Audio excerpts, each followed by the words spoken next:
Hello, welcome to Inside North East Non-League Football. We have another special guest with us today, taking us back through his career in the dugout, all the way from, in terms of the Northern League anyway, from Ryton and Crawcrook Albion into the Northern Premier League with Consett. It is Steelman manager Tony Fawcett. Welcome along, Tony.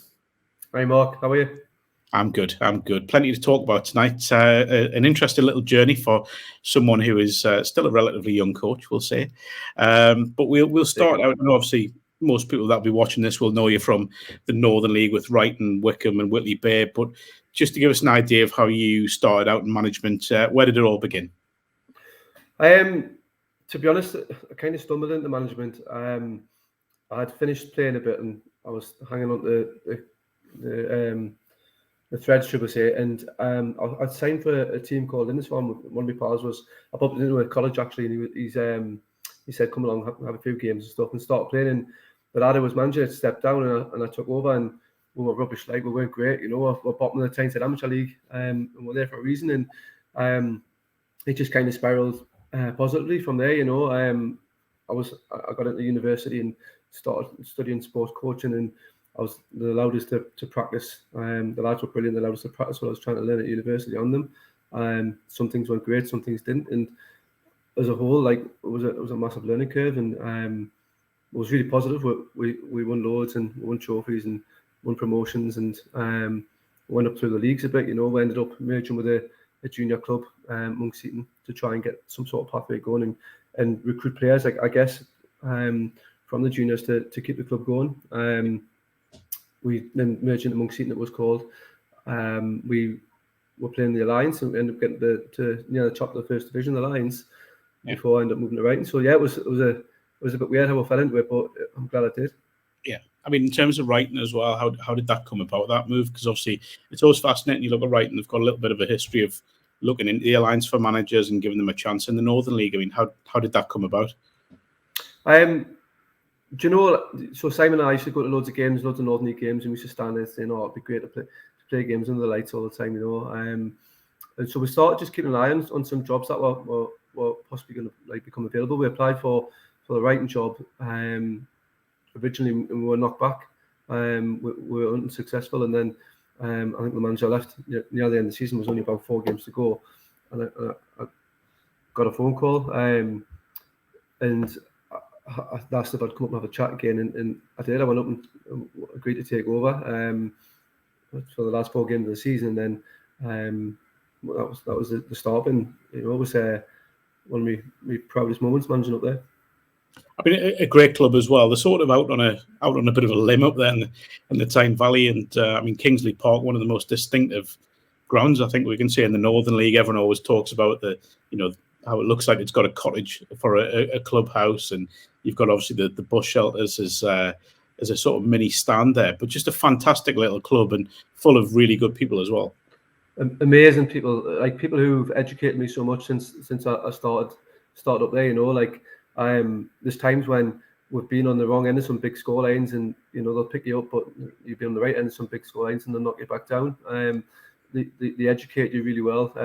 From Richie the chairman, I remember getting beat 8-0 off Billy Town, and then pulling us afterwards, and it was just an all-round show with a bit of stern advice, you know.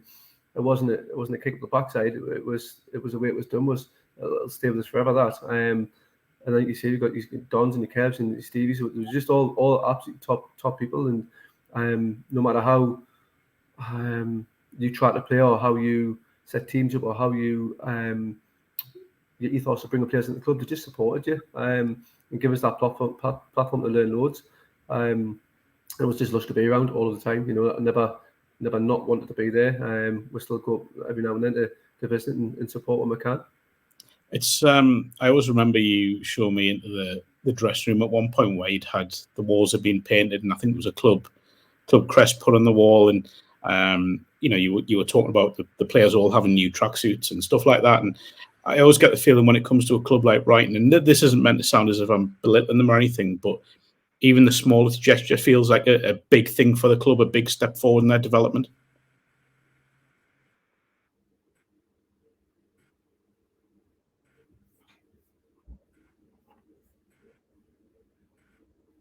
Yep. Yeah. So To be honest, when I agree to an extent, when they first painted them changing rooms, we didn't know what was happening. None of the management, none of the club, none of the players. Sorry, we just turned up. It was done, and that was a mark of the club, I guess. There wasn't a lot of money flying around. We didn't have big backers. We put lots of money in. There wasn't loads of sponsors. It was a club that was in the middle of a build, and when they done things like that, it was massive to us.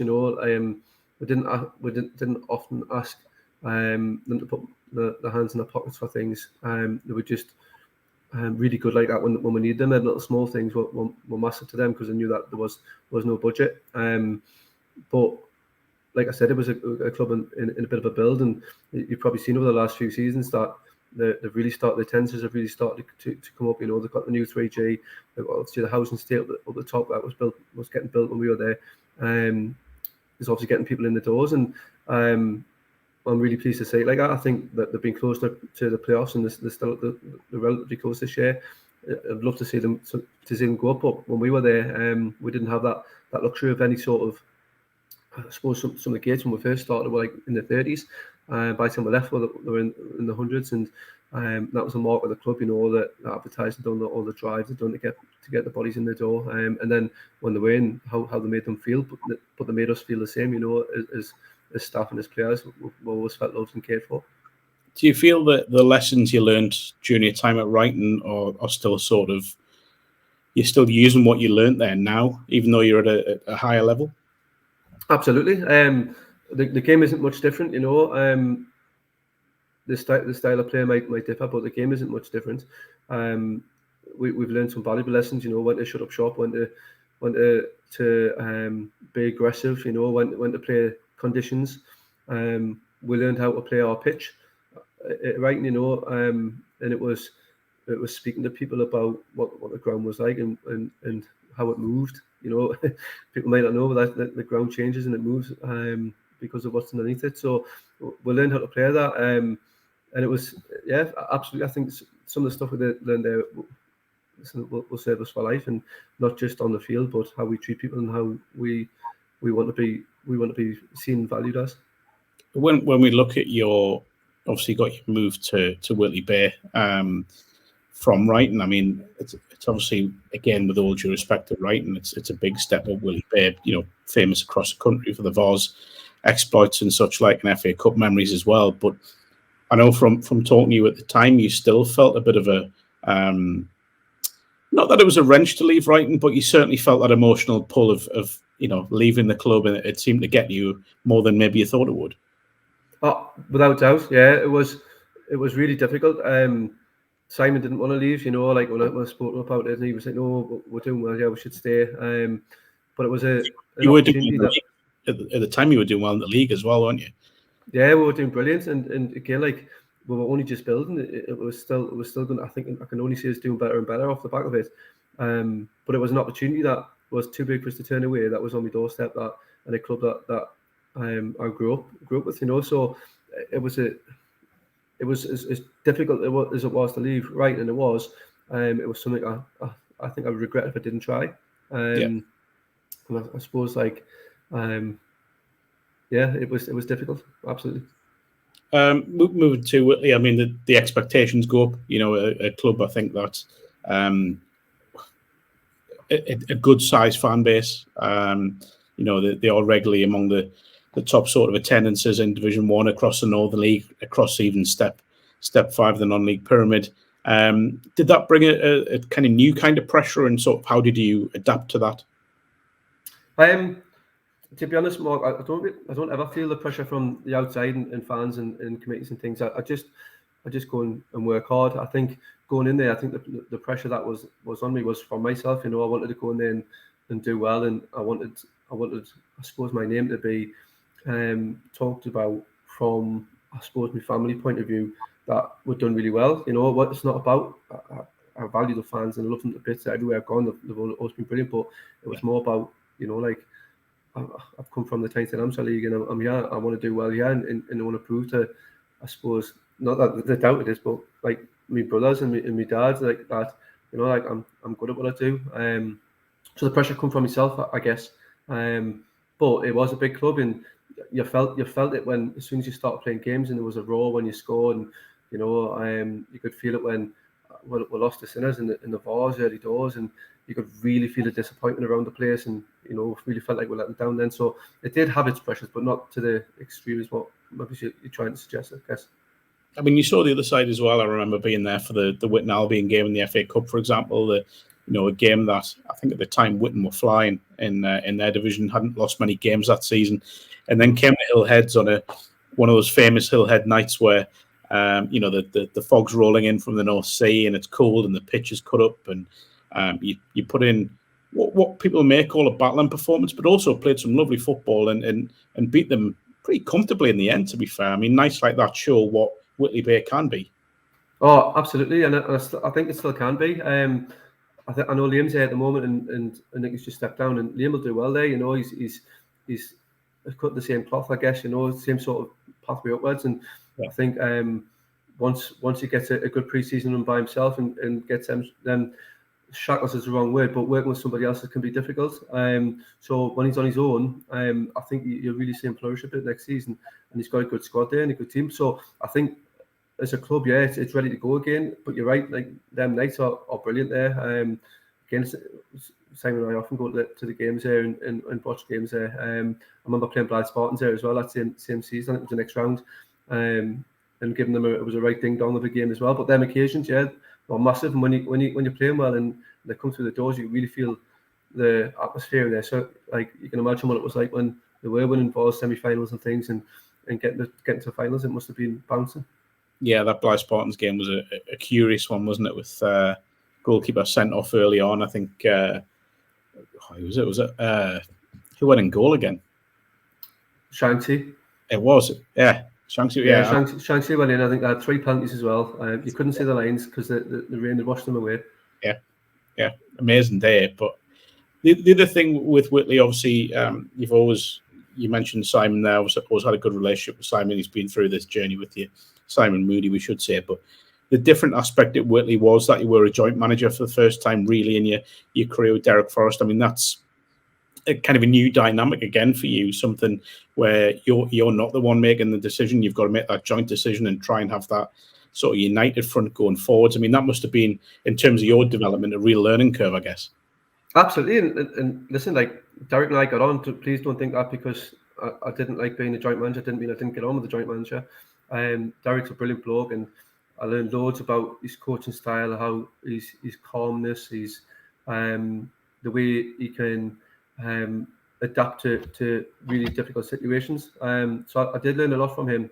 Yeah. But again, like you're touching it, it's difficult having to keep bouncing off each other. Sometimes you can make a decision off the cuff as a manager and just deal with that. Whereas when you're joint, you've got to have that communication. And when we're both working and we're both not always available at the same time, that could be quite difficult. Yeah.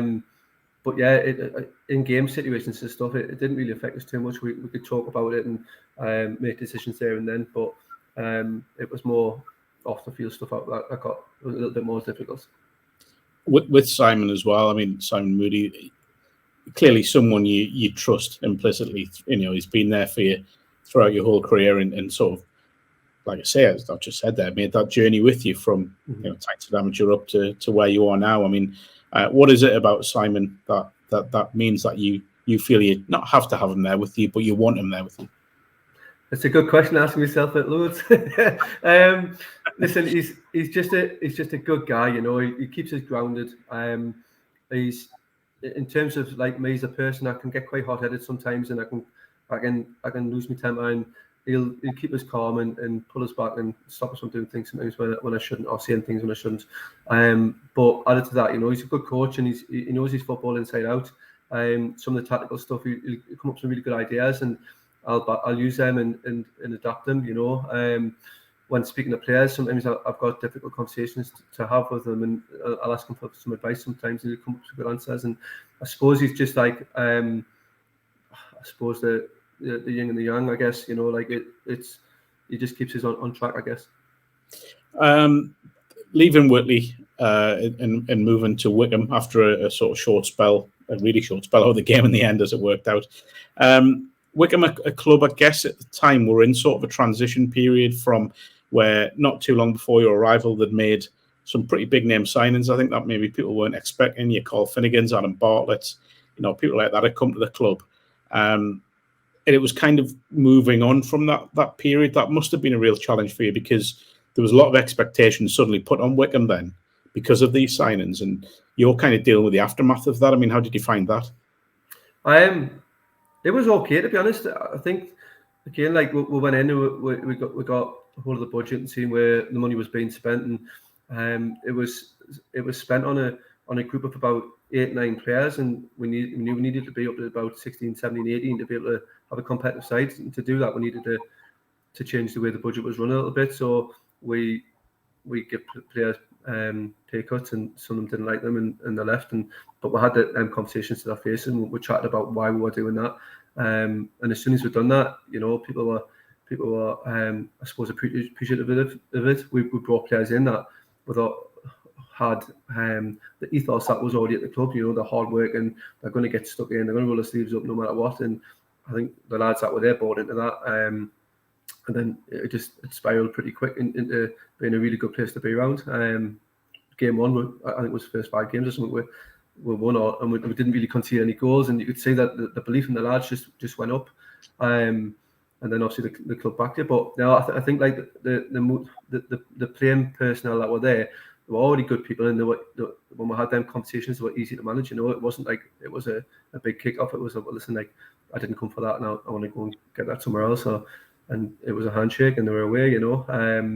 So it wasn't too difficult. It was just honest conversations. I always feel with Wickham, it's one of those stereotypical, don't like going their places for opposition. You know what you're in for. It's going to be difficult up there on the hill. It's normally windy. It just feels like that.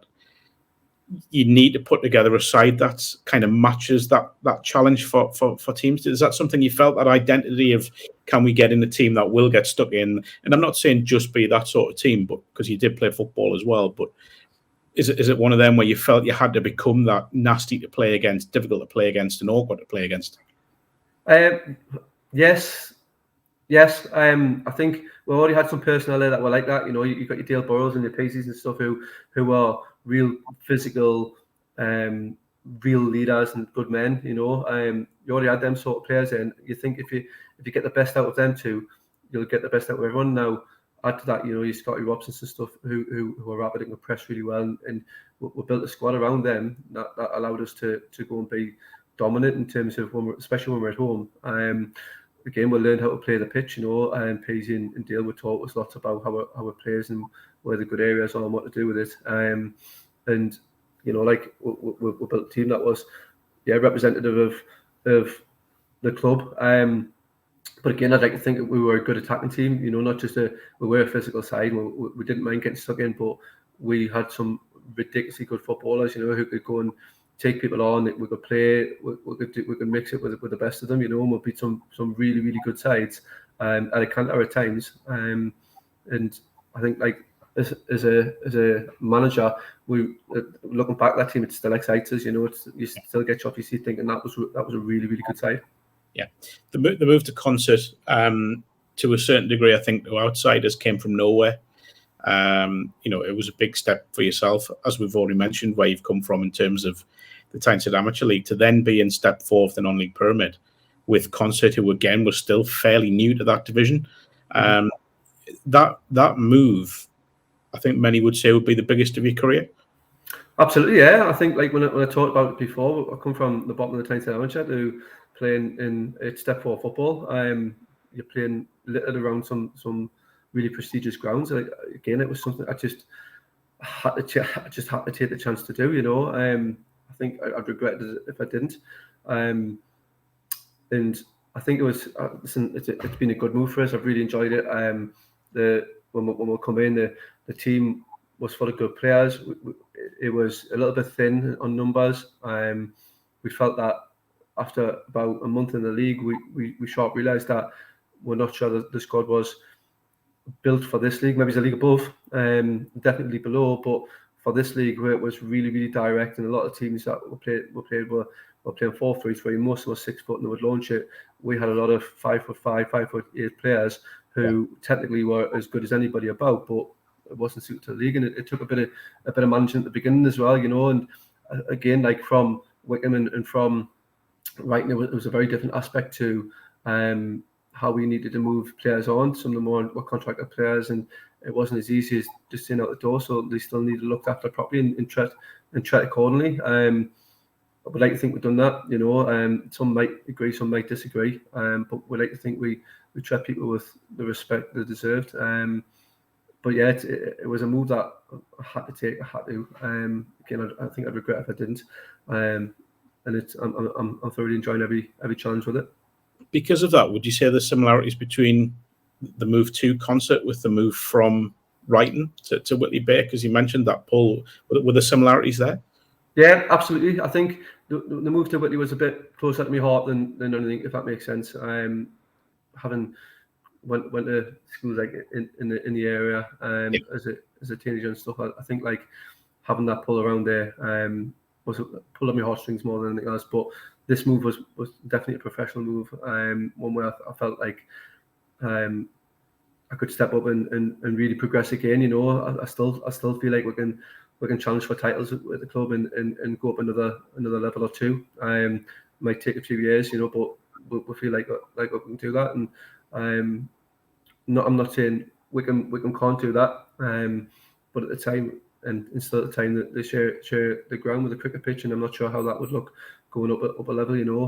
All them things ran through my head, and I just think it was an opportunity I couldn't knock back. And again, that one was more difficult than what leaving Ryton for what he was. I think because we got a real affinity with the club at Wickham, and we still speak regularly to a lot of the people at the club now, and we still feel cared for from them, and we've made a lot of friends here. So that was a real gut wrenching one, and again another one that Simon's going, no, I don't want to go yet. But I think, like for me personally, I think it was something I had to. When you look at that first season with it seems remarkable that you've been there, so long already. Was that first season purely about sort of staying in the league and just making sure you had a platform for this year, which has been an improved season? Yes, I think so. We again, like the league last year was really strong. We workshops in long eatings and stuff. It was a real tough league. And again, like we took the time to be able to learn about ourselves as management, the league, some of our players. We were then able to get a picture in our head what we wanted our squad to look like coming into the season, and what we thought we might need to be able to challenge. But that first season was difficult. I remember some nights thinking, oh God, this is tough. The long journey back after a loss at home in front of fans, and some of them journeys were tough and difficult, and it took us to the last game of the season to make sure that we avoided any sort of playoff spot to avoid relegation. And we had about 8 games to get the win that we needed to. We just fell off the rails a bit at the end. But yeah, we did learn loads, and it did set the platform for the season. What was it that you identified coming into this season as really key areas for improvement and development? I just think we needed to offer a lot more going forward. I think, listen, you can defend like mad, and especially like the way my career has gone, we've a lot of the time been the underdogs. So setting teams up to not concede and to be really effective is relatively easy. It's putting the ball in the back of the net. That gets you the 3 points. That gets you wins leagues or get you promotions. I thought the front end was where we needed to really develop. We managed to get Rama in. We got Will in. We got Jack Gibbons in. All real exciting forward players who've proved this season that they get bums off seats and create us goals. And I think that was the difference. And especially early doors, because we still had that ethos of being sound defensively. We added it offensively, and we were able to win games, and as the season progressed, we warranted where we were in the league. It's been a strange season in some ways, because I think if we went back maybe 6 weeks, people would have said there's a good chance of the playoffs, and being in and around there in the last few weeks, more so because of other teams sort of catching you up and because they had games in hand. Sort of slipped away, and it's now looking a kind of long shot to get in that top 5. But would you still say even finishing top half would be, because it's progress from last year, is still something of a success? No. If you asked us at the beginning of the season, possibly, but I thought we'd build a team that was capable of. I generally feel that was capable of winning the league, not just playoffs. And for a long time, I really fancied us to do that. I'll be close to doing that. I remember playing Hebburn at their place, and I remember talking my lads, like when we win it today, we could go we'll go above these with a game in hand, and really put the pressure on them. And look where they've gone into now. They're pushing to win the league, and I think for me it was just that consistency of grinding out the results. At a tough time of the year, we lost 2 strikers for like 2 big physical strikers as well, who really affected our style of play a little bit. And it took us a little bit of adapting to change and figure out how we can play without them. And as most clubs in the area know, it's not easy to recruit good strikers. And I think that did have an effect on us. But I still think, and like I know you're saying it's a long shot, and I've told my lads this over and over again, like until the fat lady sings, and we've just got to concentrate on the games to come. Like everybody's capable of beating everybody in this league, and it's shown it with some of the results that constantly happen.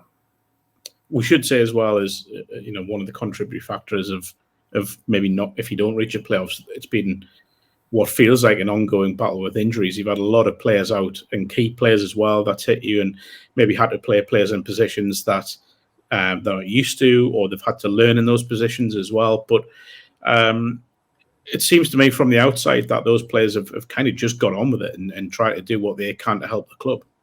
Yeah, well, it can't be an excuse. I think a lot of people they'll often say, you're having this player and that player, but that's what we've got squads for, and this is what we recruit the squad for. There's points me having players if we don't trust them to go and play.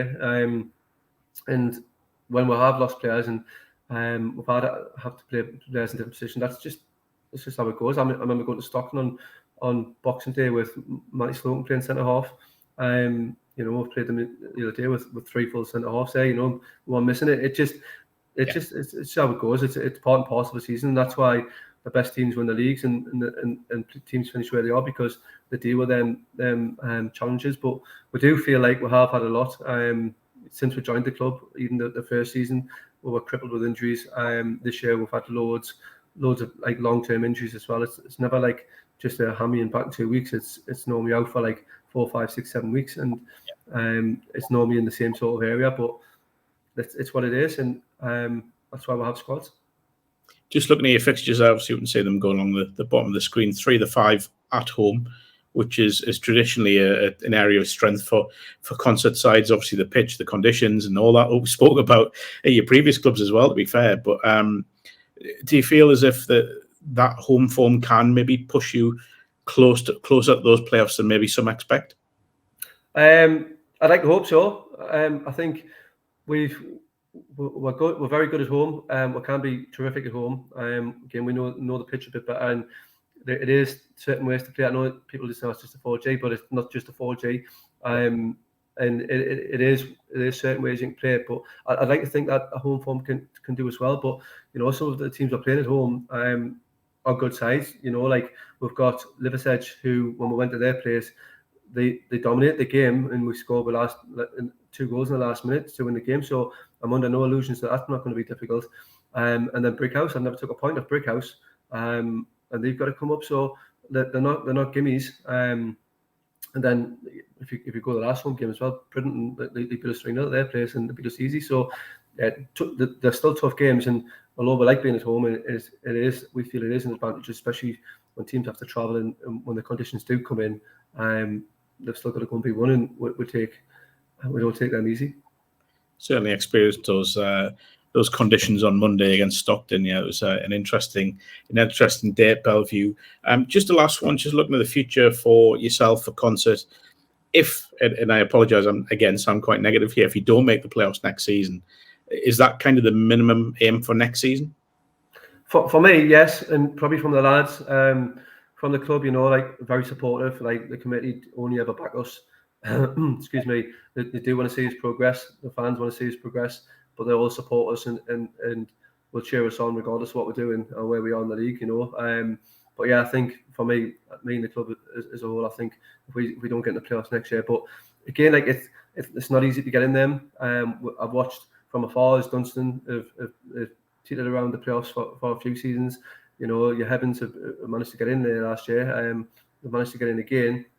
And it's just that, so it takes a bit of time sometimes, and it's that building and getting that squad that's capable of having the experience to see out them games when it is difficult and whether it is challenging, you're on the boggy pitches, getting that stage. So I think like playoffs will be great for us next year, but it's not going to be easy, that's for sure. I will ask one more, because we've obviously discussed your whole managerial sort of career so far. If there is one lesson that you maybe learned as early as those Tyneside amateur days that you still hold true now and still stay true to, what would you say that would be?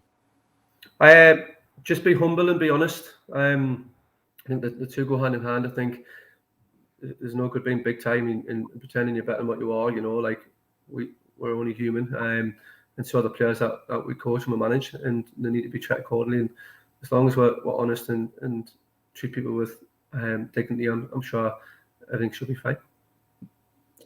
Tony Fawcett, it's been a fascinating chat throughout your much varied career and the challenges that you've faced. Best of luck for the rest of the season with Consett. Not long now. It might feel a long way, but not long now, just 3 weeks. But thank you very much. Cheers, Mark. Thanks.